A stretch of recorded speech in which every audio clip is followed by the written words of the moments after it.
Hordoftoonni daawwattoota keenyaa akkam jirtan kun qophii xiyyeeffannaati. Egaa xiyyeeffannaa har'aa kanarratti waa hedduu irratti xiyyeeffannaa. Hedduu kana keessaa immoo inni jalqabaa pireezidaantii Oromiyaa obbo Lammaa Magarsaa dhiheenya kana afaan mi'eeffachuudhaan walgahii dargaggoota biyyattii irratti haasaa taasisaniin keessumattuu waa'ee sabboonummaa fi tokkummaa uummata Oromoo gadi jabeessanii dubbachaa turan. Akkasumas gama biraatiin ammoo yeroo isaan kana dubbatanitti rakkoon uummata Oromoo irratti bal'inaan geggeeffamaa jiru hagammaattis falan arganne. Keessumattuu hojii dhabdummaa fi roorroon daangaa Oromiyaa irratti geggeeffamus daran babal'atee jira. Kana irrattis kan mari'annu ta'a. Qabxiin biraa ammoo waa'ee gaanfa Afrikaa waliigalatti ilaallata. Sunis keessattuu Suudaan Kibbaa irratti mootummoonni akka Ugaandaa fi Ijibtii Suudaan Kibbaa gargaaruun gama biraatiin ammoo Ameerikaan fi Eertiraan waliigaltee tokko irra gahuun akkasumas ammoo biyya Somaaliyaa keessatti filannoo dhiheenya taasifameen kan mootummaa Itoophiyaatiin deeggaramu pireezidaantiin biyyattii mo'atamuun kan biraa ammoo filamuun waliigalatti dhiibbaan mootummaa Itoophiyaa irratti qabu maal kan jedhuu fi egaa gama biraatti yoo deebine ammoo keessumattuu aktivistoonni Oromoo biyya alaa kana jiran irrattis qeenni adda addaa ni dhiyaata.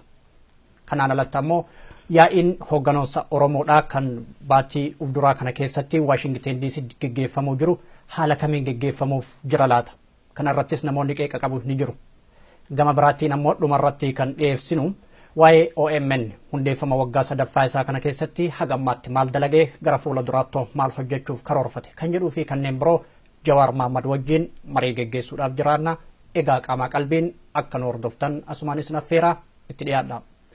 Jawaar irra deebi'uudhaan bagga nagaan gara istiidiyoo OMN itti dhufte anaa dhufu. Wajjirri hiyyasuma jira bara. Galatoomis maal? Mee jalqaba irratti kan kaafnu akkuma amma daawwattoota hubachiiseetti dhiyeenya kana obbo Lammaa Magarsaa pireezidaantiin Oromiyaa haasaa taasisaniin gadi jajjabeessanii irra deddeebi'uudhaan kan dubbachaa turan waa'ee sabboonummaa leellisuu, waa'ee tokkummaa cimsuu kan jedhu. Jechoonni kun yeroo baay'ee jaarmiyaalee siyaasaa, aktivistootaa fi sabboontota akkasumas quuqamtoota saba Oromoo ta'an biratti dubbatama jechoonni kun. Yeroo ammaatti obbo Lammaa Magarsaa immoo jecha kana dhimma bahanii dargaggoota biyyattiif haasaa taasisanii. Maal jechuudha jechi isaanii kun sabboonummaa fi tokkummaa jedhanii irra deddeebi'anii dubbachuun isaanii kun akkamitti ilaalama? Ati gama keetii akkamiin ilaalta? Ka duraa dhaaba OPDO ka uummata Oromoo ittiin cunqursuuf jaarratan keessatti yeroo dheeraadhaaf jechoonni har'a lammaan itti fayyadamu kun kan jechoota dhiphootaa, jechoota farreen nagayaa, farreen misoomaa, warra abaa'oo ta'e hayyoota sammuun isaanii dhiphaa irraa mul'ata jedhamee namoota hedduun kan ittiin miidhamaa turan jechuudha. Har'a namni dhaaba san hogganu jechoota akkanaa kana onnatee dubbachuu akka danda'u kan godhe maali jennee hoggaa laallu galanni guddaan sababni guddaan qabsoo bilisummaa Oromooti jechuudha. Qabsoon bilisummaa Oromoo dhawaataan jabaataa dhufte keessattuu waggoota muraasa sadan dabre kana keessatti sochiin uummanni keenya gara hundaa kaase jijjiirama guddaa fide. Jijjiirama lamaan arga. Gama tokkoon wayyaaneen uummata keenya akka amma duraatitti dhiphaa jecha xiqqeessaa arrabsaa bituu akka hin dandeenye amma booda hireen isiin qabdu afaanumallee taatu dhugaa isaa galchaa yoo deemte qofa akka ta'e hubattee tooftaa akkanaatiin akkas deemtu agarra. Gama biraatiin immoo hubadhu OPDO keessa warri jiran gariin kan garaa bitamee jira. Gariin kan mala dhabeetuma achi keessa jiru jira. Irra caalaan hogganootaa fi miseensonni OPDO garuu wanni garaa Oromoo jirtu garaa isaanii numa jirti. Takka karaa dhabanii takka garaa fiitiin bitamaniif dhugaa Oromoo dubbachuu dadhaban. Sodaarraa kan ka'e amma dura. Har'a kan argaa jirtu sadarkaa lammaatitti illee haa taatu sadarkaa jiddu galaatti wanni ati argaa jirtu uummanni Oromoo akka malee kaka'uu isaatirraa qabsoon Oromoo akka malee cimuu isaatirraa onnachaa dhufuu isaaniit agarta. Wayyaaneen immoo laaffachaa dhufuu isaatiin homaan hungootu sadarkaa jedhamurrallee akka itti gahame agarra jechuudha. Kanaaf jechoonni inni itti fayyadames taate kan har'a qofaa miti bifa adda addaatiin dubbataa ture. Gama biraatiin ammoo kan lammaa addatti lammaa fi hogganoota muraasa kan addatti ilaaluu kan dandeenyu hogganoota amma dhufan ka uummata keessatti amma tokko fudhatama qaban dhaaba san keessatti illee xiqqoo wayyaa qaban jedhaman keessaa yaadatte maaster pilaanii ifatti morme lammaan yoo yaadatte bara hoggaa fincilli lammataa kun ka'uuf deemu sulultaa irratti haa taatu naannoo Burraayyuu irratti laftis ol siitu samiinis gassiqu master plaaniin ummanni yoon barbaanne hojiirra ooluu hin qabu jedhee kan dubbate keessatti illee mormaat ture. So wanni onnee keessa jirtu sun amma onneedhaan as baatee akka deemaa jirtu kan argaa jirru. Kuni jechoota isaanii irraa yoo hubanne waa'ee irra deddeebiidhaan sabboonummaaf tokkummaa isaan leellisan irratti akkasumas akka ammatti kaaftee yeroo darbe burraayyuu irratti bara 2016 keessa samiinis gabbuu dacheenis ol baqayxu master plaaniin fedhii ummataatiin alatti hojiirran oolu jedhanii ifa dubbatan. Erga san dubbatanii boodas gara aangootti ol dhufan. Maaliif yeroon isaan gara aangoo pirezidaantii Oromiyaa ta'anii filamanitti yeroo biyyattiin qormaata guddaa keessa galtee jechuun ni danda'ama. Maaliif mormiilee guutummaa Oromiyaa keessatti aanaalee 350 keessa geggeeffame irratti jechuudha. Garuu rakkoolee kana ni fooyyessaa fala itti kenna jedhameeti gaafas kan filame akkan hubadhutti. Haa ta'u malee achi asis erga isaan filamanii as rakkooleen hin dhaabbanne. Dhuguma jechi obbo Lammaan itti fayyadaman kun hir'innaa fi laaffinna wayyaanee mul'isa moo tarii ammoo oppiidummaanu sadarkaa itti ummanni waan barbaadu irra gahan afaan guuttatanii dubbatan jechuun danda'ama sa'a kanatti. Oppiidoo qofaa miti kan jabaataa deemaa jiru. Adeen illee jabaatee jira. Dheengadda Stanford yeroo konferansii turreetti René Lafoo kan jedhamu hayyuun biyya Faransaayii presenteeshinii tokko kennee jira. Itoophiyaa keessatti jidduun center kan jennuun kan jidduun aangoodhaa TPLF jechuudha. Laaffataa deema. Regional warri naannoorra jiran immoo jabaataa deemaa jiran. Bara dheengaddaa dagguun bulchaan naannoo Amaaraa ifaan ifatti sochiisan deeggaree hidhachiisaas ture. Mallaqaanis gargaaraa ture. Wayyaanonni ifatti abaaraa ture yoo yaadatte. Aangoorraa buusuu garuu hin dandeenye. Asittis gama oppiidootitti waggaa dhuftu warri hedduu TPLF himamanamaa ta'an warri akka Muktaar aangoorraa bu'anii warri akka Lammaan dhufuun kan ati agartu TPLF laaffataa akka jirtuu fi warri humnoonni bifa adda addaatiin naannoorra jiran immoo jabaachaa akka deeman kan argaa jirtu amma tokko relatively jechuudha. Kana waggaa jennu TPLF humna waraanaatiin jara kana cabsuu aangoorraa buusuu hin dandeessu jechuu miti ni dandeessi. Garuu jara kana yoo kan buufnu taate fakkeenyaaf dagguu aangoorraa yoo kan buufnu taate haalli naannoo sanii daranuu mormiin naannoo sanii cimaa deema. Namoota akka Lammaa kana kan almost bifuma fincilaatiin aangoo qabatan kana moo yoo aangoorraa kan buufnu taate ammallee haalli Oromiyaa keessa ni hammaata. Sossobnee yeroon jala dabruu qabna kan jedhu kan TPLF tooftaan TPLF hordofaa jirtu. Gara OPDOtiin gara Lammaa fa'aatiin maaltu deemaa jira. Waan dhaadatan kanaan gara tokkoon uummata ofitti hawwatuu barbaadanii gara kaaniin immoo dhaadatanii uummata bira hiraarsanii geemii lama taphachuu barbaadan. Gama tokkoon uummata ofitti hawwachuu barbaadan. Waan mormitoonni dubbachuun ofitti hawwachuu barbaadan. Uummata hawwatanii immoo geemii lammataa qaban. Geemii lammataa maali? Uummata ofitti hawwatanii radical position kan jennuun fudhatanii warra TPLF sana ittiin doorsisuu fi baargeen gochuudha barbaadan agartee. Wanni kun uummata Oromoo sobee isaan ciraan hiriirsa rakkoolee jiran kanaaf furmaatanii ta'a. Kanaaf deebiin bareedaa Lammaatu kenne. Uummanni Oromoo bakka afaaniin soban bira hin jiru.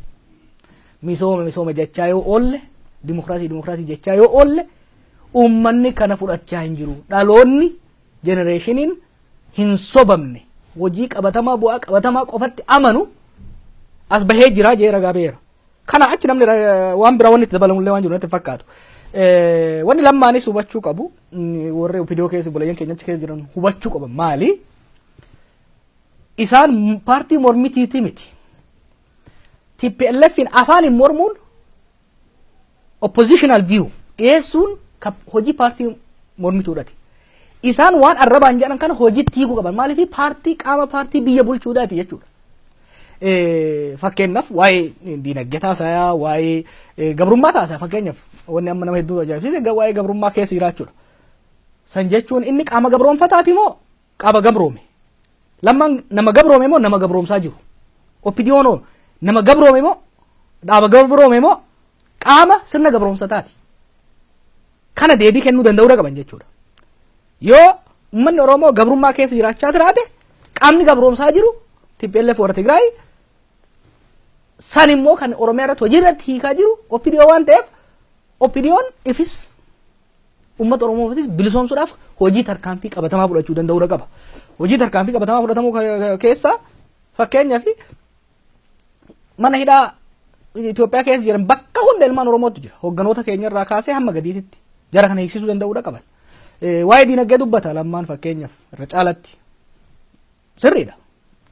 Keessattuu haasaa ammaa osoo hin ta'in haasaa amma dura godhe irratti Oromiyaa keessatti uummanni Oromoo fayyadamaa miti. Lamaaxaa irraa haa taatu, investimentii irraa haa taatu, dhagaan osoo natiin saamamee deemaa jiraadha kan jechaa jiru. Inni pirezidaantii Oromiyaati. Biyya san keessatti namni seeraan yoo ta'e amma isaa aangoo qabu hin jiru. Qaamni hamma caffee Oromiyaa aangoo qabu hin jiru. Maaliif diinagdee biyyattii guddaa kan harkaa qabu caffee Oromiyaati. Daldalli biyyattii kan darbu Oromiyaa keessani. Kana hunda daabsisuu danda'an yoo onnee qabaatan jechuudha. Afaaniin dubbachuun waan biraati. Hojiitti hiiku. Maaliif hin shakka? Bara deengaddaa maaster pilaanii ni morman afaaniin. Gadi bayanii garuu ijjannoodhaan osoo lolli sunii fi jeequmsi sun uumamin paarlaamaa caffee irra dhiyeessuu danda'a. Inni afyaa'ii caffee ture. Caffee irratti dhiyeessee maaster pilaaniin kun hojiirra ooluu hin qabu labsii jedhu dabarsuu danda'a ture. Ammas yoo taate fakkeenyaaf hojii gaggaarii tokko tokko hojjetee jira. Kireeditii kennuun barbaachisaadha. Fakkeenyaaf seerri liizii ka lafa liiziin kennuu mogzitiidhaan mootummaa federaalaatiif kennamu akka hafu lafti bulchiinsi Finfinnee Oromiyaa keessaa kutatee investorotaaf kenname Oromiyaatti akka deebi'u wantoota akkanaa hedduun hojjetamee jira. Haa taatu garuu rakkoo diinagdee furuudhaaf dargaggeessi harka duwwaa hin deemaa jiru. Birrii miliyoona muraasaan irratti raabsanii furuu hin danda'an. Rakkoo diinagdee furuudhaaf qabeenya Oromiyaa keessa jiru hunda dur Oromiyaa akka tajaajilu gochuu danda'an. Kanammoo piraaktikaalii gochuu danda'an. Chaalenjiin dhiyeessaaf fakkeenyaaf Awaash Agiroo Industirii kan jedhamu jira. As Sooddorraa kaasee hamma Affaaritti kan jiru. Duraan harka mootummaa federaalaatti ture. Amma gara sheeritti jijjiirataniitti itti fayyadamaa jiran. Warshaa biqilaa sallaattu jira. Warshaa ooyiruu bunaa gurguddaa Jimma keessa, Elubaaboor keessa, Wallaggaa keessa, Harargee keessa, Arsii keessa jirantu jira. Kanneen kun mootummaa federaalaa jala jiran. Warshaaleen gurguddoon simintoodha. Warshaaleen gurguddoon jiran kuni Oromiyaa keessa jiran. Bara 1995 hoggaa seera baasu mallas maal jedhee qabeenyi kuni waan uummanni Itoophiyaa hundi waliin irratti xaareef mootummaa federaalaatiin haa bulan jedheet jala kaa'ee kabiraadhiis Oromiyaan waa takka aangoon qabdu kubbaaniyaalee gurguddaa kanarraa. Hojjetaan achi keessa hojjetullee afaan hojiitu afaan Oromoodhaati miti. Obbo Lammaan mallattoo takkaan firmaa takkittiidhaan Oromiyaa jala galchuu danda'a kana. Firmaa takkittiidhaan Oromiyaa jala galchuu danda'a. Dargaggoota walitti qabee hojjetadha. Diinagdeen barbaachisaadha. Gorsa bareeda. Garuu pirezidaantii irraa gorsaa miti kan eegsisu. Pirezidaantiin jechuun egzikitiiv jechuudha. Egzikitiiviidha. Egzikitiiviin gorsaa miti kan irraa eeggamu. Onnee nama onnachiisuun gaarii. Garuu waan nama gorsu san qalama takkaan hojiitti hiikuu danda'a jechuudha. Kana gochuu yoo kan danda'u taate dhugatti gorsi isaa kun hojiitti hiikamuu danda'a. Yoommoo ummatuma qabbaneessuudhaaf fi antummaa ummata arrabaan mul'isuudhaaf kan yaadu taate akkuma amma dura jennetti akkuma inni ragaa ba'etti waan ummata biratti ammas fudhatamu natti fakkaatu.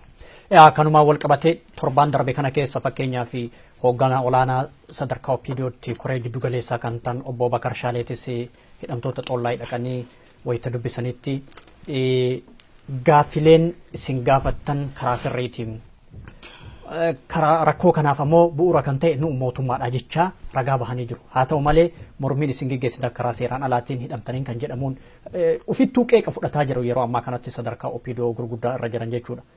Kanaan irratti ammoo obbo Lammaan Magarsaa dubbii haarawaan sabboonummaaf tokkummaadhaan gabba'uun isaanii adda ta'ee jira. Namoota biratti bifa lamaan laallama. Xiinxaltoonni tokko tokko akka yaada kaasanitti tokkoffaa yeroo ammaa kanatti dhiibbaa wayyaaneen kufaatii irraa of hambisuuf jecha jedhi jettee duubaan dhiibde fa'a kan jedhamutu jira. Gama biraatiin ammoo sadarkaa akka ammatti kaaftetti wayyaaneen nu laaffattee sadarkaa OPDO nu jabaachaa ol dhuftu agarsiisaa fa'a kan jedhamu. Inni biraa ammoo qaamni biroo kan xiinxala isaanii kaan yaa'iin isaan irratti kana dubbatan yaa'ii dargaggootaati. Dargaggoota jechuun akkuma beekamu sodaa tokkoon alatti isin bakka isin jirtanitti uummanni Oromoodhaa dhumuun qabu kan jedhuun gaafiin akka bokossan beekamaadha. Kana karaa maqsuuf tarii keessumattuu mormii biyyattiisa fudhee qabee jiru mootummaa sirna kan raasaa jiru sani karaa maqsuuf ta'in ammoo dhuguma dhibbaan dhibbatti sabboonummaaf tokkummaa itti amanan yoo amanan ta'e fakkeenyaaf akka ammatti kaaftetti warshaaleen adda addaa diinagdeen maddi hundee wiirtuu diinagdee biyyattiidhaa utubee kan deemuun Oromiyaadha. Haa ta'u malee Oromiyaa keessatti yeroo ammaa kana godinaaleen hedduun beelaaf saaxilamaniiru hongee uumameen yoo xiqqaate namoonni miiliyoona 15 beela hamaadhaaf akka saaxilaman jaarmaaleen alaa kanneen akka sadarkaa addunyaatti dhaabbanni nyaata gargaarsa nyaata addunyaatii fi kanneen qusannaa adda addaa hundi akeekkachiisaa jiru. Yoo dhugamaa pirezidaantiin sadarkaa mallattoodhaan akka keetti akshinii kan fudhatu taate maaf diinagdeen kun gama birootti ce'uu dhiisee Oromiyaa fi Oromomaa fayyaduu dhabe. Tarii mormii kana fa'aa qabbaneessuuf tasgabbeessuuf dargaggoota akkana finiinanii mirga isaanii gaafatan tasgabbeessuun fakkaatu inni kun akkam ilaalamu. Haalli amma jiru dhugaadha. Wayyaaneenis wayyaaneen waa lamaaf irra tokkoffaa tarii jarri kun yoo afaan mi'eeffatanii dubbatan ummataaf dargaggoo kan hunduraa qabbaneessanii jettee itti dhiifti. Gara kaan immoo yoo jara kana afaan qabne rakkoonitti fiduu jedhanii shakkan. Wayyaaneen wanni shakkitu probably ragaadha wanni isin beeytu sochii bara dheengaddaa keessatti qaamni OPDO hamma tokko hirmaachaa akka ture shakkii jamaa qabdi. Yoommoo jara kana amma afaan kan qabnu taate inumaahu sochiin biraa fincilli biraa nutti makamaa nutti ka'aa jettee sodaa qabdi. Kanaaf jaruma shakkitu san jaruma tarii ummata wajjin socho'aa ture jettee shakkitu san warra hamma tokko sabboonummaa qabu afaan sabboonummaa akka gaarii dubbachuu danda'u dargaggootatti ergitee dargaggoota kana naa qabbaneessinuu hawwii jedhu qabdi. Shakkiis immoo hin qabdi. Maaliif gara lama muruu danda'a. Yookiin qabbaneessuu danda'a. Sobuu danda'a. Yookiin immoo danfisuu danda'a. Bishaan ho'aa tokko irratti ho'aa biraa yoo dabalte wal danfisamoo wal qabbaneessaan isaan beekamu. Kanaaf shakkanii waan jiraniif ija shakkiitiin ilaalaa jiran. Gama fuulleffannaan diinagdee irratti godhan kuni bifa lamarraa dhufa. Gama tokkoon filosoofummaan Ihaadeeg akka dhaabatitti developmental state jechuun fuulleffannaan kennu guddaan diinagdee tahuu qaba kan jedhu riitoorikii san itti fufaa jirani.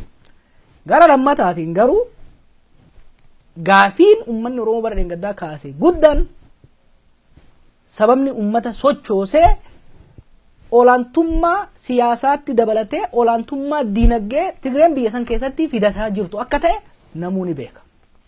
Kanaaf dargaggoota kana akka kaleessaatitti waa'ee dimokiraasii, waa'ee bulchiinsa gaarii, waa'ee maalii wayitti haasa'anii nama amata 16 amata 20 mana barnootaa ture hojii dhabee kararraa koree haa ta'u yookiin mana keessaa maatiitti galee rakkataa jiruun waa'ee dimokiraasii kijibaa yoo itti himte akka gadi hin seenne hin beekan.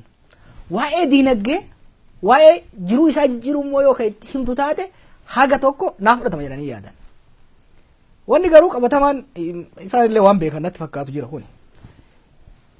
Qabatamatti rakkoo diinagdee dargaggoota kanaa yoo hin furre afaan qofaan gochuu hin danda'an. Kana furuudhaaf ammoo malli amma isaan ittiin deemaa jiran fakkeenyaaf waggaa tokko keessatti hojii miliyoona tokko uumneedhaan. Ameerikaatti hojii akkasii uumuun laafaa miti.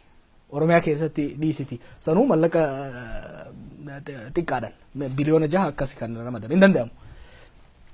Projektiin xixiqqaan amma isaan eegalan gaggaariin jira. Fakkeenyaaf odaa transport network kan jedhan ka fakkeenyaaf rakkoo amma saamicha salaan baasiif warri kun godhan kana Oromiyaa keessatti geejjibni uummata Oromootiin oon godhamu akka jiraatu initiatiivii gaggaarii eegalan ni jira. This is not enough. Kun hin ga'u. Wanni uummanni Oromoo hiyyeessaa miti ni hiyyoonfame. Oromos are not poor. They are impoverished. Kana namni sirriitti adda beekuu qaba. Oromoon uummata uumadhaan hiyyoome miti.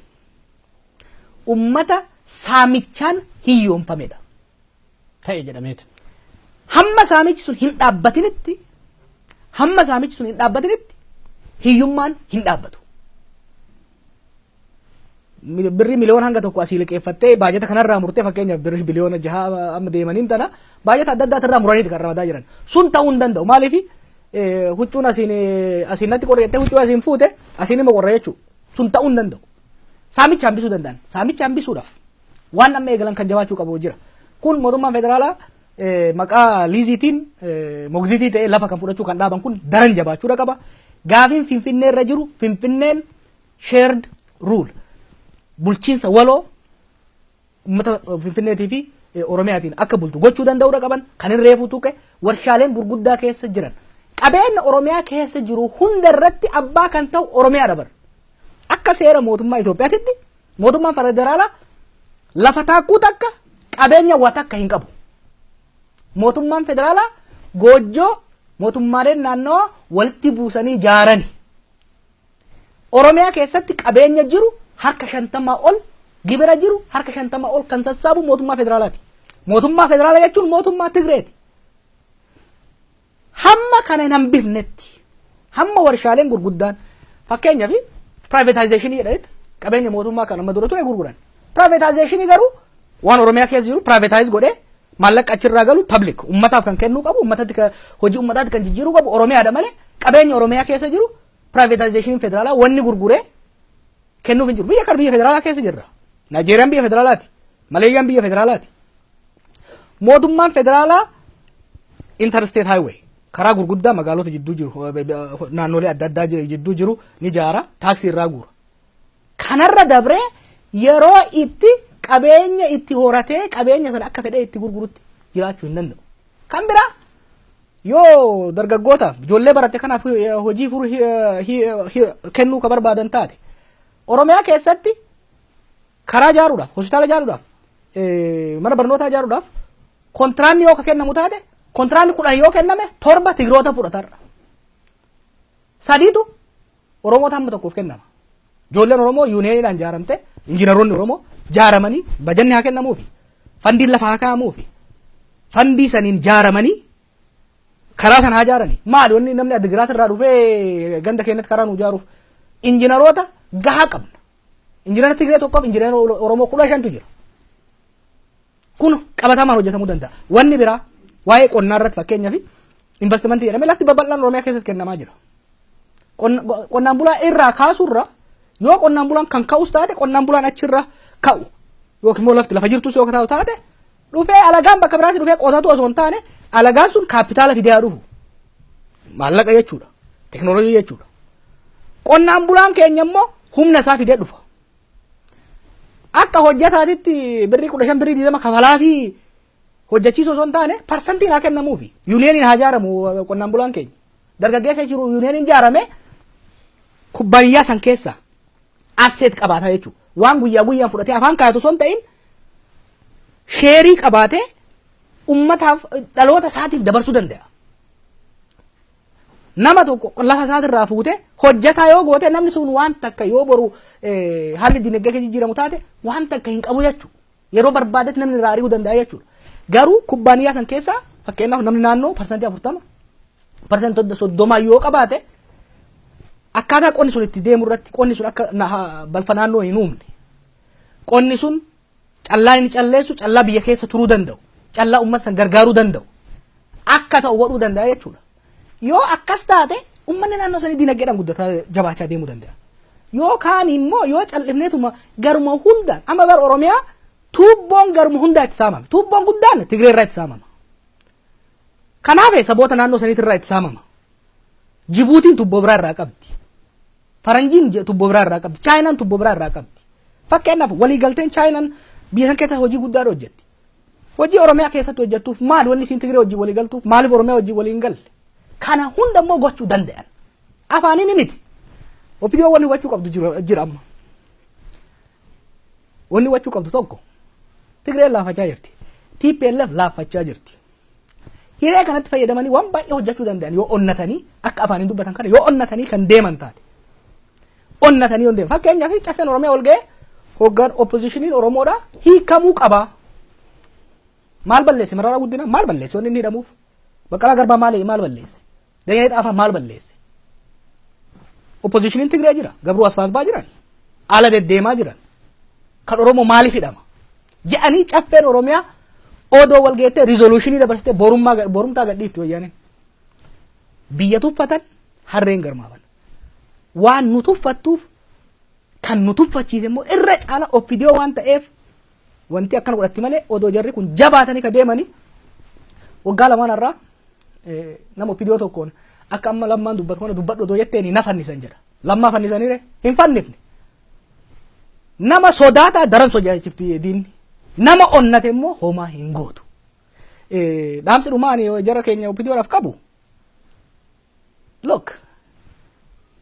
Ummanni Oromoo akka dhaltee isaatitti hin laala. Akka dhaltee isaatitti isaan laala. yoo jabaatan yoo onnatan wajjin dhaabbatan yoo immoo laaffatanii diina wajjin dhaabbatan diina wajjin isaan haxaa'e. Bara deengaddaa abbaan duulallee kana ragaa bayaa ture.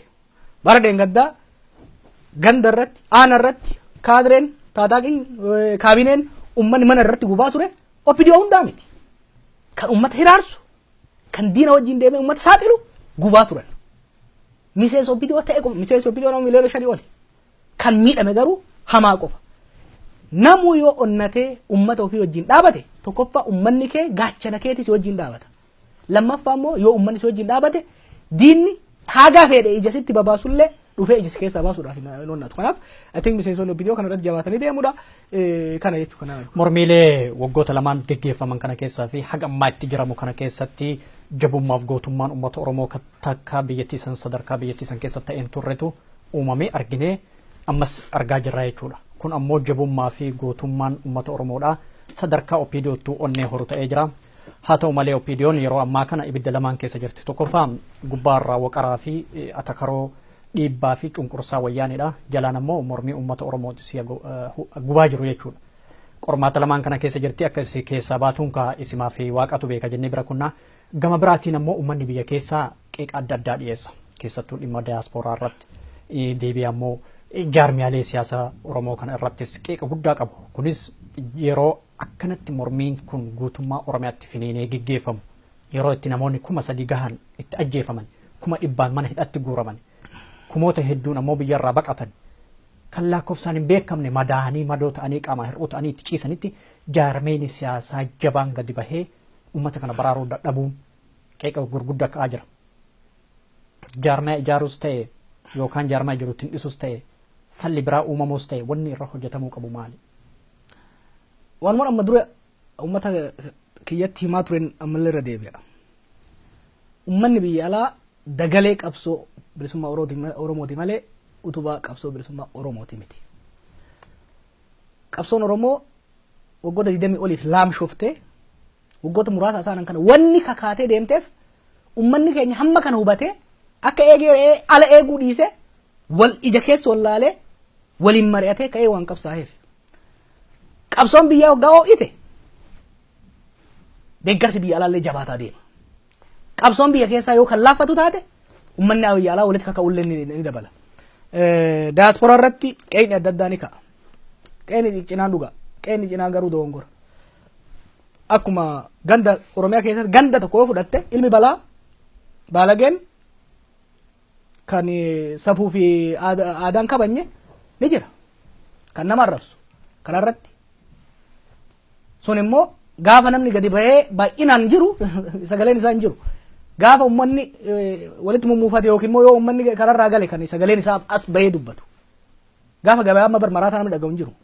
Gaafa gabayaan hin jirre maraataan kan gabaa walakkaa dhaabatee qalbii namaa hawwachuu danda'u. Keessa deemte immoo eenyu kan waa jeeqaa jiru. Jettee waggaa laaltu waggoota 2-3 uummanni keenya biyya keessaa du'aa turetti biyya alaa kanas nu hamma dandeenyetti hirriba dhabnee sagalee uummata sanii san dhageessisaadhaan waxxifannu san keessatti kan dib je'ee bakka kana jiraa isaa hin beeynetu arra waggaa qabsootti qolaaffattu hiree argadhe jee ijarraa qonyanyaa haqate dhukkee ofirraa dhadhaatee gadi bahee quba uummatatti qaba uummata addaan facaasuu barbaada. Maaliif warri hojii hojjechuu hin beeknee fi hin dandeenye fedhii hin qabne oduudhaan ololaan ummata facaasuu barbaada. Amma dura waan hin jee jira. Ummatni qabsoon Oromoo karaa jumlaa qofaan bakka ga'uu kan dandeessu. Warri jumlaadhaan waa gurgurachuu hin dandeenye garuu chirichaarootti gadi buusee ummata Oromoo gandaa bakka adda addaatti qoqqoodee poolitikaa chirichaarootiin diina dadhabsiisuudhaan diina laaffisuudhaan osoo hin taane Oromoo adda addaan qooddatee Oromoo wal jibbee akka isa deeggaru warri barbaadu warra akkasitti kan godhaa jiru. Kun immoo ummata keenya biyya alaa kana keessa parsantii takka hin gahu. Warra ummata alaa keessatti waa takka hiree takka humna takka hin qabnetu waan akkanaatiin deema. Kanaaf uummanni keenya waan akkasitti qalbiin cabu uumammas taatu borus taatu uummanni keenya biyya alaa sirrittiin beeka bakka bu'ee dubbachuu nan danda'a. Humna qabuun beekumsa qabuun duulallee dhaqi seeni yoo jedhaniin if duuba hin deebi'u uummata keenya cinaa akka jiru beekuu qaban. Biyya alaa keessa kan jiru uummanni keenya uummata nagayaati. Uummata qabsoo kana keessatti gubatee uummata qabsoo kana keessa dabarse irra caalansa.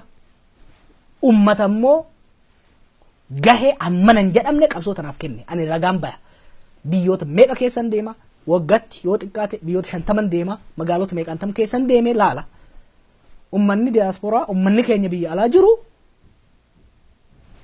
ummata bar guyyaa tokkotti magaalota 37 keessatti hiriira addunyaa hin argin godheedha ummanni keenya osoo jaarmayni gargaarsaa jabaan tokko hin jiraatin bakka jiru walitti dirmate lubbuu meeqantam bara deengaddaa baraareedha ummanni keenya miidiyaalee haa taatu jaarmaylee gargaarsaa taatu jaarmaylee siyaasaa mallaqaan halkanii guyyaa ilmaan isaa agabsee gargaaraa jiruudha gargaaraa tureedha ummanni keenya biyya alaa qabsoon biyya keessaa yoo jabaatte ammallee ibduu bandeebi'u ummanni keenya ka biyya keessaatis doongoruu hin qabu rabshaa gamaa gamanaan namoonni murnoonni xixiqqaan godhan fudhatee ummata biyya alaa yoo balaaleffate propaganda wayyaaniit gargaaraa jira wayyaaneen maal jetti akraarii diaspora extremist diaspora olola guddaa maallaqa guddaa itti baafti akka ummanni keenya biyya alaa kuni ummata biyya keessaatiin jibbamee wal hin dhageenye wanni wayyaaneen barbaaddu maali biyya alaatitti wantoota biyya keessa dalagamuu hin dandeenye dalayneet gargaaruu dandeenya fakkeenyaaf leecalloo maallaqa gargaaruu dandeenya yaada burqisiisuudhaan wal geenye mari'achuudhaan hayyoonni danda'an garuu credibility'n diasporaadha fudhatamummaan ummata biyya alaa akka gadi xiqqaatu yoo kan godhamu taate ummanni biyya keessaa nama biyya alaa kana yoo kan hidhamanne taate yoo kan irratti dhabdanne taate ergaan asii dhufus gorsi asii dhufus hin fudhatamu jechuudha son qofaa miti ummata biyya alaa kana keessatti akka ummanni alaa kuni uf shakku amma fakkeenyaaf diasporaa namaadha abboo diasporaan bu'aan qabdu haasaan guddaan biyya keessaa osoo hin ta'in biyya alaa kanaa godhama warri kana jedhu immoo warra kalee hiriira keessas hin turin warra mallaqaas kennan turre jechuudha yoo diasporaan kun akkasitti hamileen isaa bu'e gargaarsi kennamullee tinnisni kennamullee laaffataa deema hiriirallee haa taatu dippiloomaasiin ummanni keenya bar waggoota lamaan saden dabre kana keessatti waan nama boonsu hojjete bar biyya alaa kanatti injifannoon dippiloomaasiidhaan awurooppaa keessatti argame injifannoon dippiloomaasiidhaan ameerikaa keessatti argame tokkummaan mul'ate wayyaaneen waggatti diaspora affairsif miliyoona 40 bajeta qabdi biyya alaa kanatti awurooppaa keessatti loobiidhaaf maallaqa guddaa dabalanii goote ummanni keenya osoo sumuuniin baasin bakka bu'ootuma ummataatitti dhaquudhaan wayyaanee kasaarsaa as ga'e jechuudha ummata kanatti arraba laatuun is not fair sirrii natti fakkaatu kana hoggaan jedhu ummanni keenya biyya alaa kun rakkoon qabu waan isarraa eegamu hunda hojjechaa jiraayi walitti wacuun gamaa gamanaan keessattuu hoggaa namni xiqqaan haasa'u waan nama xiqqaa san fuudhanii walitti iyyisiisuun miidhaa fidaan jiru ni jira bakka adda addaatti kanan dhaqee haasa'u maaliin jedha wanni ummata keenya biyya keessa jiruuf gumaanni guddaan akka deeggarsaatti akka dagalee qabsootitti kenninu inni guddaan deeggarsa hamileedhaati deeggarsa hamileedhaati deeggarsa hamilee jechuun kan dura oromoon wal taate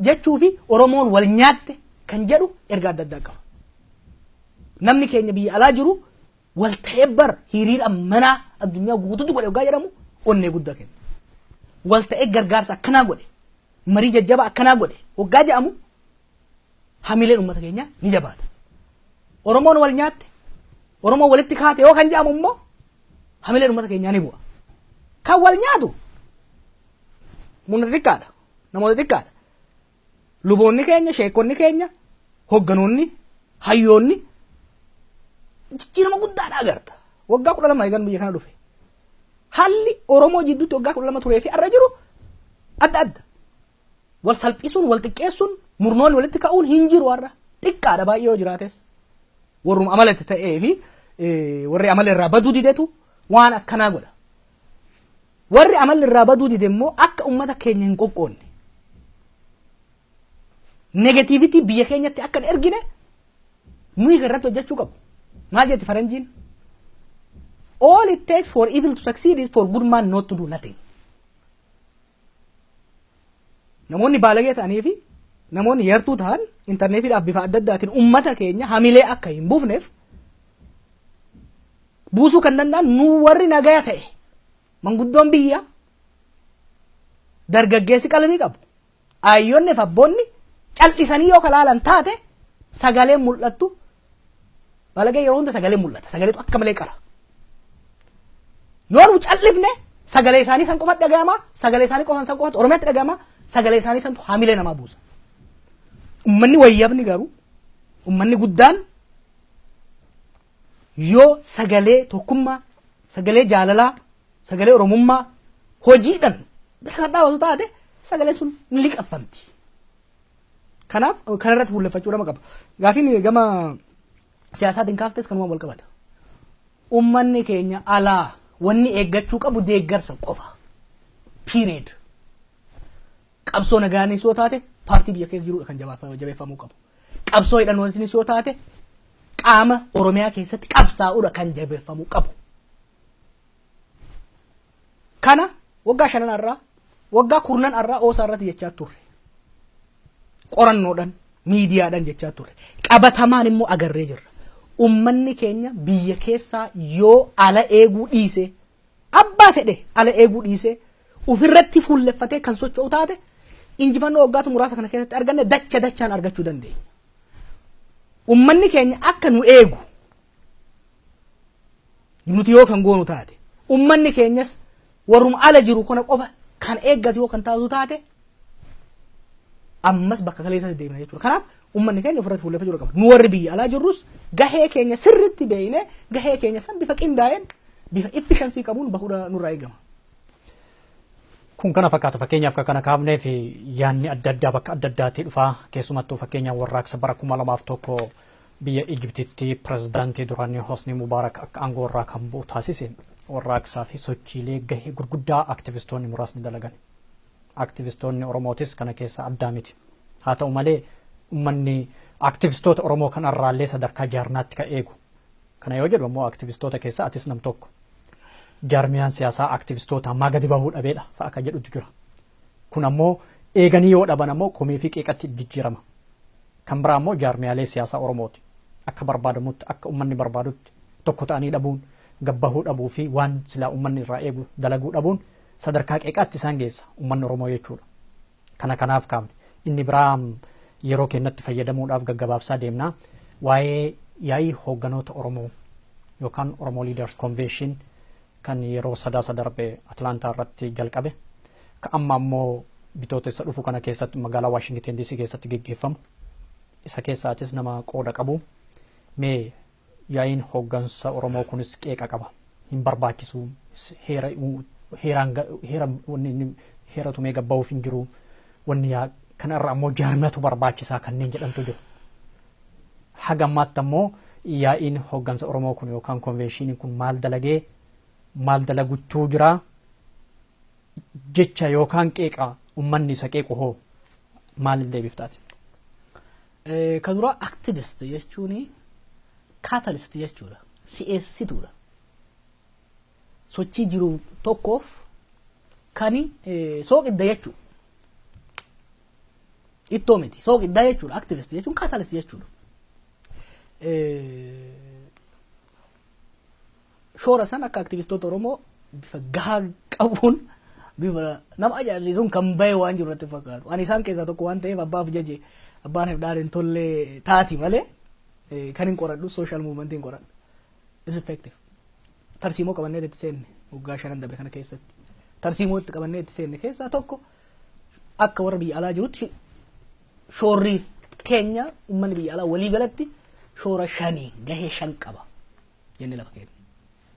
Gaheen tokko kan namu beeku gahee dinagdeedhaati. Gargaarsa dinagdee qabsoodhaaf kennuudha.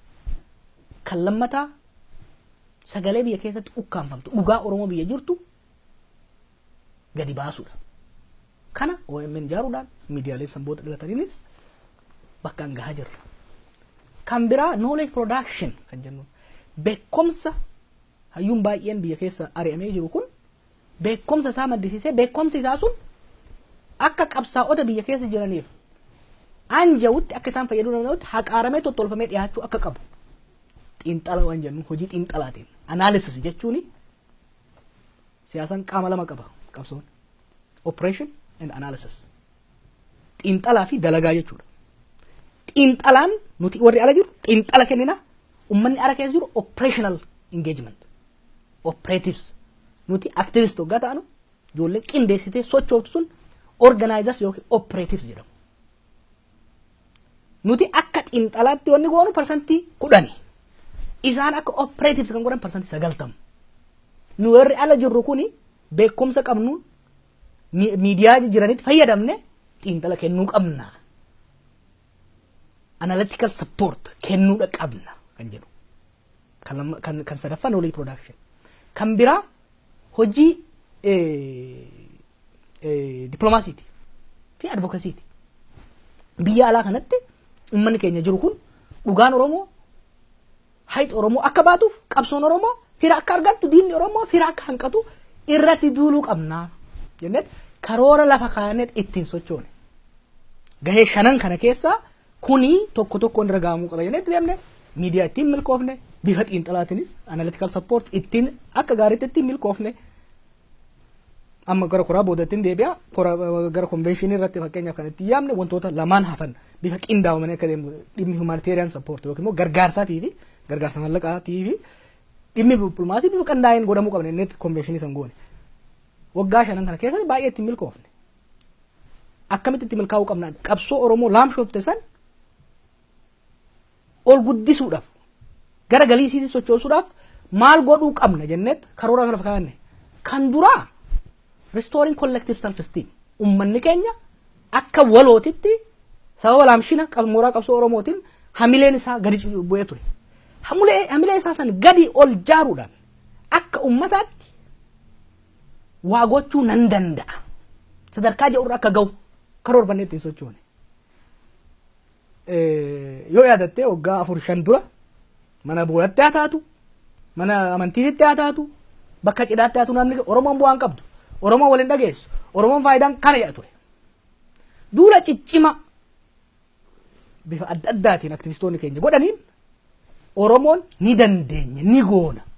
Sadarkaa jedhu ture sadarkaa nama ajaa'ibsiisuun diina keenyallee rifachiisuu danda'uun sochiin bifa Oromoo protestiin godhamaa ture sun ummanni Oromoo walitti amanee wal abdatee golee Oromiyaa hunda ka'ee sirna san akka laamsheessu akka iddaan sochoosu godhuun danda'amee jira jechuudha. Kanaaf aktivistoonni Oromootii fi operatives, organizers biyya keessa jiran walitti qindaa'uudhaan miidiyaa jiru wajjin hayyoota keenya wajjin walitti qindaa'uudhaan beekumsa qabnu, qabeenya qabnu, murannoo qabnu itti fayyadamuudhaan qabsoo Oromoo duutee irraanfatamtee Oromoon hedduu barka harka kennuu eegale diinatti. Defection harka kennuu eegalee ture. Sabboontonni beekamoon harka kennuu eegalanii turan. Abdii kutatanii. Sanirraa kaanee sadarkaa hogganaan OPDO dhugaa Oromoo soobuu faataatu dhugaa faataatu dhugaa Oromoo itti dubbaturra gahuun kan danda'ame tarsiimoodhaan waan sochooneef halkanii guyyaa waan dalayneef jechuudha. Hanqinni jira. Hanqinni jiru maali? Karoorri keenyaa fi saffisni hojiitti ittiin hiikame waliin ginne. Saffisni isaa akka maleedha deeme. Fakkeenyaaf Finfinnee bara Deengaddaa ni dho'aa jaamee karratti karoorfatamaa ture. Waggaa lammaffaa sochii Amboota irratti ji'a dursee kan dho'uu danda'e. Maaliif durarraa bilcheeffamaa waan tureef hin dho'e. Hoggaa dho'e immoo hoggaa uummanni takkittii ka'e gincirraa hoggaa uummanni ka'u deebii alakki ji'a jaatu hafe jechuu hin dandeessu. Itti fufuudha qabda. Saffisni ittiin deemame suni caasaa jaarmayaa biyya keessaa ittiin walqixa deemuu hin dandeenye. In fact uummanni biyya alaa fakkeenyaaf rakkoon nuti bara Deengaddaa qabaachaa turre maali? Uummanni gargaaruu barbaada. Kan gargaaramu diila biyyatti. Garuu jaarmayni waan san godhuu danda'amu sadarkaa kanatti ijaarama jedhamee kan lafa kaa'ame osoo hin ijaaramin haalli qabsoo sun finiinaa dhufe jechuudha. Kana hubachuudhaan saffisaan fakkeenyaaf konvenshiiniin kun bara Deengaddaatti kan sila godhamuu qabu. Samar keessa godhamuu qaba ture yeroo gannaa san godhamuu hagayya keessa godhamuu qaba ture. Hagayya keessa maaltu ture? Hiriira guddicha ture. Sochii biyyaa sanii qalbii guutuun deeggaruu fi ala kanatti immoo konvenshinii kana qopheessuun waliin gitu ture bakka lamatti kutuu hin dandeessu. Haala kanatu rakkoo fidee jechuudha. gama jaarmiyaatiin aktivistoonni maaliif hin jaaramne is misplaced natti fakkaatan. Suni bu'aa nuti uummata kanaaf buufnu ni xiqqeessa. Shoorri nuti biyya alaatii uummata keenya godhuu dandeenyu shoora deeggarsaati. Shoora deeggarsaa immoo kan godhuu dandeenyu akka civic society'titti wantoota shanan reefu anjeesan yoo hojjannedha. San bira dabarree gara political society'titti yoo gadi baane rakkoo burnummaa, rakkoo efficiency'dha jaarmiyoonni nu dura turan, hogganoonni nu dura turan isaan mudate nu mudata jechuudha. Aktivistoonni ala jirru kuni shoora keenya si'eessuurraa gara operational jijjiiruu qabna yoo jenne dirqama ummata keessa seennee ummata keessatti jaarmaa ijaaruu danda'uudha qabna. Takkaa jaarmaa nagaan socho'u OFC'tti makamne jaarmaa san jabeessuudha. Takkaa immoo qabsoo hidhannoo ummata keenya keessatti Oromiyaa keessatti biyya alagaa kamittuu miti ummata Oromiyaa keessatti ijaaruu danda'uudha qabna. Kanaan alatti ummanni dhugaa ummanni waan nuti effective taaneef ummanni waan nuti bu'aa buufneef qabsaa'ota biyya keessa jiranii wajjin wal taanee sagalee qabsaa'ota sanii waan taaneef akka hoggana waliigalatti waan nu laaleef dirqama fudhanne sanii olitti nutti kennuu barbaada. Ummanni waan dirqama nutti kennuu barbaade qofaaf waan hin taane fudhannee itti seenuun immoo dongora lammataa seenuudha ta'a jechuudha. Kanaaf nuti warri as jirru tokkoffaa aktiivizimii biyya alaa kana bifa more effective ta'een bifa bu'aa buusuu danda'uun akkamitti dalayna akkamitti fooyyessina bara dheengaddaa maal hojjenne hanqinni jiru jabinni jiru fakkeenyaaf barana aktivistoonni asitti ol ga'anii marii godhanii turan kanarraa mari'achuu nu barbaachisa tooftaa keenya fooyyessuu barbaachisa warri immoo akka hogganaatti as babahe amma booda bifa aktiivizimiitiin deemuuni nama saniif kana ol gumaachuu danda'a jedhamee yoo kan itti amanamu taate yoo inni kofitti amanamu taate namni suni gara political classitti yoo socho'u taate ummata keessatti haalli ittiin deebi'u irratti itti hojjechuu danda'uudha qaba jechuudha. Kanaaf sanirra kan fuulleeffatamuu qabu. It is with this spirit hawwii kanaani ilaalcha kanaani konvenshinii kan yaamne konvenshiniin akka qophaa'u kan barbaanne karoora yeroo dheeraati. Konvenshiniin waa lamaaf kan qophaa'e. Waanuma shanan diasporaan godhuu danda'u san keessa irratti kan qophaa'e. Tokko gargaarsa tin'isni biyya dhaqu bifa harca'een namuu naannoo isaatiin qofa godhuun rakkoo qaba. Rakkoo inni qabu tokkoffaa naannoon tokko garri tokko gargaarame garri tokko hin gargaaramne feer miti san qofaa miti rakkoo adda addaallee fiduu danda'a. Kanaaf bifa jaaramee bifa jabaateen bifa efficiency qabuun deemuudhaaf jaarmeenii gargaarsaa jiddu galeessa ta'e kan Oromoota qabsoo kanarratti miidhamaniif gargaarsa material ta'e kennuu danda'u jaaramuu qaba. Tokko lammaffaa akkuma reefu jeetti hawaasni Oromoo biyya alaa jiru bifa hojii dippiloomaasii ajaa'ibaati kan hojjete. Hojii dippiloomaasii ajaa'ibaati kan hojjete. Waggoota muraasa isaan kana keessatti. Hojiin sun daran immoo jabaatee akka deemuuf qindoomina isa barbaachisaa. Kanaaf dippiloomaasii qindaawaa uumuudha qabna. Jaarmee dippiloomaasii Oromoo kan warra Awustiraaliyaa jiru, Kaanaadaa jiru, biyyoota naannoo keessa jiran hunda keessa jiru walitti qindeessu jaaruudha qabna. Lamaan kana qaama sadaffaati jira. Oromoon kan qabsooftu wayyaanee darbuu qofaaf miti. Akeekni qabsoo bilisummaa Oromoo ummataaf biyya bilisoomte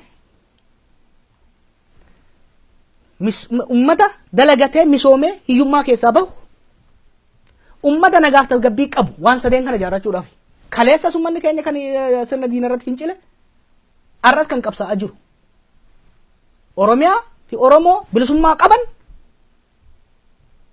kan ummanni qabeenya rabbi kenneef humna rabbi kenneetiin dalagatee teknooloojii ammayyaa beekumsa ammayyaatiin imaammataan masakamee hiyyummaa keessaa itti bahu akkasumas ammoo uf jidduu fi ollaa isaa wajjin nagaa qabaatee akka deemuudhaaf sadeen kun addaan bahuu hin danda'an. They are inseparable. Bilisummaaf malee dimokiraasiin hin jiru. Dimokiraasii bilisummaan maleetti immoo misooma qabaachuu hin dandeettu. Nageenyi yoo hin jiraatin immoo dimokiraasiillee qabaachuu hin dandeessu. Misoomallee qabaachuu hin dandeessu. Kanaaf erga wayyaanee kuffifne booda itti dhaynaa jechuun hin danda'amu. Nuti warri as keessatti hojjennu hedduun keenya hayyoota warra waan kanarratti qorannaa yeroo dheeraa hojjetaa turredha. Shoorri nuti uummata Oromootiif gumaachi nuti uummata Oromootiif guddaa qabnu beekumsa bakka adda addaatiin walitti horanna kana finne uummanni Oromoo karaa isaa ta'urra akka deemu itti agarsiisudha. Nu qofaa miti uummanni gabroome addunyaa irratti. Uummata hedduudha addunyaa irratti kan gabroome. Uummanni qabsaa'ee bilisoomes nu qofaa miti. Biyyi hedduun sirna cuuccaa sirna alagaa ofirraa darbanit rakkoo biraa keessa seenan. Post independence Afrikaa yoo fudhatte sirna kolonii ofirraa darban. Kan waan reefu waan jedhe bilisummaa misoomaa fi nagaa argatan garuu xiqqoo maaliif? Fuulleffannaan hayyoota hogganootaaf hawaasa guututti diina koffisuu qofa irratti waan tureef erga diinni kofee booda akkamiin wal bulchina akkamiin misoomna kan jedhu irratti itti yaaduun qophaa'inni waan hin turiniif hoggaa diina ofirraa darban booda walitti garagalan. Uummanni har'a miliyoonotaan Oromiyaa keessa ka'ee wayyaaneen wajjin dhiibaa jiru kuni gaafa wayyaaneen kufte hogganaa isaati irratti garagala. Hogganaan isaa immoo dursee karoora yoo hin qabaatin hogganaan sun dursee waliigaltee yoo hin jiraatin social contract yoo hin jiraatin garamitti deema. Takka hogganuma waraanan yookiin immoo bifa adda addaatiin aangoo qabate santu deebii mataa saniif daabboo kennuu waan hin dandeenyeef qawwee itti gadi qaba jechuudha. Sirna abbaa irreetu dhalata. Hawaasni keessattuu akka Oromoo keessi isaa bal'aa ta'e kuni sirna abbaa irreetiin bulchuu waan hin dandeenyeef dursee immoo akkaataa itti qabeenya biyyattii aangoo biyyattii itti addaan hiratu addaan itti wal bulchuu irratti dhugaa walii eeguu irratti walii galtee waan hin turiniif gara wal waraansaatti civil war seena jechuudha. Sirna abbaa irree keessatti sirna wal waraansaa keessatti wantoonni sadeen kaayyoo qabsoo bilisummaa Oromoo ta'an bilisummaan misoomni nagaan jiraachuu hin danda'an. Kanaaf shoorri namoota biyya alaa keessa jirru har'arraa wixinee lafa kaayuudha. Wixinee bilisummaan Oromoo ittiin argamtuu fi ittiin tikfamtu. Wixinee misoomni ittiin argamuu fi ittiin tikfamu. Wixinee nagaan ittiin argamuu fi ittiin tikfamu lafa kaayuudha qabna. Kanammoo lafa kan keenyu namni tokko ka'ee barreessee jaarmeen tokko barreesseeti miti. Uummanni Oromoo walitti dhufe convention jechuun walitti dhufu yaa'ii jechuudha. Uummanni Oromoo walitti dhufe hundi osoo dandeenya Oromiyaa keessatti goona. Har'atti garuu ala kanatti bilisummaa qabnu kanatti fayyadamne uummata keenya walitti fiduudhaan dhimmoota Oromoon maal barbaada? Bakka hundi hoggaa dhayine Oromoon maal barbaadu nuun jedhan. Anis yaadan qabaatti yaadan qabda. Yaadan hundi qabnu kana yoo walitti finee cuunfine waraqaa irratti akka Oromoon maal barbaadu hoggaa siin jee Faranjiin, Arabni, Habashaan si gaafatu kana barbaada jettee itti agarsiisuu dandeessutti. Declaration of Unity. Malee jaarmeeyaa ta'ee gabbahuu hin danda'u jechuudha. Adda sun xiqqaa bar wani jaarmee siyaasaa jaaruu xiqqaadha. Wani nu godhaa jirru is larger. Jaarmee siyaasaa is partidha. Nu kan jechaa jirru larger national charter jiraachuu danda'u qaba. Oromoo keessatti amma ji'oota muraasa kana keessatti wani deebi'ee dhufe jira. Dubbiin gandaa ka'ee dhufa. Dubbiin amantii ka'ee dhufa. Dubbiin korniyaa takkaahu gender ka'ee dhufa. Gaafii kana califtee warra tokkummaa Oromoo jibbuu tokko kana odeessi jettee xixiqqeessitee bira darbuu dandeetta. No. Booda deebi'ee isa diinni bitu tokkichi ilma ormaa takka yoo muratu qawwee fannifatee garatti hirkatee dinnansaa eeggataa garaasaa hidhatee.